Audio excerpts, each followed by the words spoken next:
윤석열 전 대통령이 어제 특검 첫 조사를 받고 15시간 만에 귀가하는 가운데 특검은 내일 오전 9시 재소환을 통보했습니다.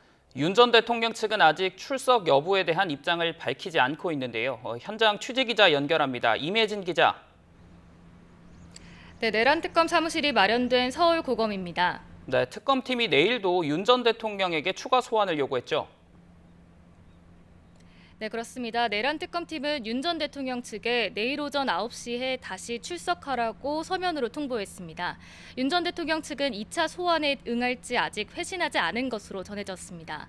내란 특검 관계자는 YTN과의 통화에서 윤 전 대통령 측으로부터 출석 여부와 관련해 아무런 답변도 받지 못했다고 설명했습니다. 오늘 새벽 조사를 마치고 나오는 길에 윤 전 대통령 측 변호인은 추후 조사 일정에 대해선 계속 협의하기로 했다고 말했는데요. 일단 적법한 소환엔 응하겠다는 원론적 입장만 표명한 상태라 내일 윤 전 대통령이 특검 통지 시각에 다시 나올지는 조금 더 지켜봐야 할 것 같습니다. 네, 특검 첫 조사였는데 진행 과정도 정리해 주시죠. 네, 윤 전 대통령은 어제 오전 9시 55분쯤 내란 특검 사무실이 있는 서울고검에 도착해 15시간 만인 오늘 새벽 1시쯤 청사를 빠져나갔습니다. 조사는 밤 9시 50분쯤 끝났고 조서 열람에만 3시간 넘게 걸렸습니다.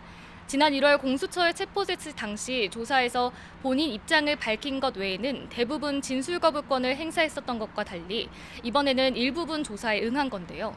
다만 윤 전 대통령과 내란 특검 사이 신경전이 계속되면서 조사가 3시간여가량 중단돼 실제 신문 시간은 5시간 5분가량에 불과했습니다. 네, 조사가 중단된 이유는 뭡니까? 네, 어제 첫 조사는 지난 24일 특검이 청구한 체포영장에 적힌 체포 방해 혐의 관련 내용으로 시작했는데요. 경찰 특별수사단에서 이 사건을 진행했던 박창환 중대범죄수사과장이 조사를 맡자 윤 전 대통령 측이 반발하며 교체를 요구한 겁니다. 윤 전 대통령 변호인단은 신문을 맡은 박총경이 불법 체포영장 집행을 지휘했고 서울중앙지검에 고발한 경찰 중 한 명이라며 가해자에게 조사를 받을 수 없다고 주장했습니다.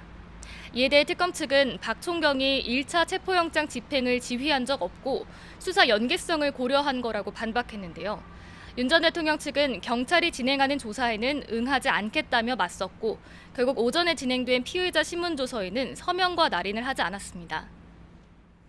네, 대치가 이어지자 특검이 결국 방향을 틀어서 다른 혐의에 대한 조사를 먼저 진행했죠. 네, 이후 조사는 김정국, 조재철 부장검사가 주도했는데요. 개엄 전에 있었던 국무회의 의결 과정과 국회 개엄 해제 의결 방해, 또 외환죄 등과 관련해 집중 추궁했습니다. 내란 특검 관계자는 이번엔 기초적인 조사만 진행했고 추가 조사에서 더 자세한 내용을 확인할 거라고 밝혔는데요. 윤 전 대통령이 이 조사에서는 적극적으로 진술했고 진술 거부도 하지 않았다고 설명했습니다. 다만 특검은 어제 조사가 중단된 체포 방해 혐의와 관련해선 추후에도 경찰을 통해 조사를 재개하겠다는 방침이라 양측 사이 갈등의 불씨는 여전히 남아 있습니다.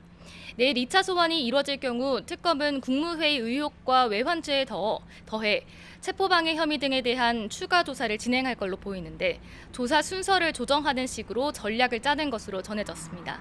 지금까지 서울고검에서 YTN 임혜진입니다.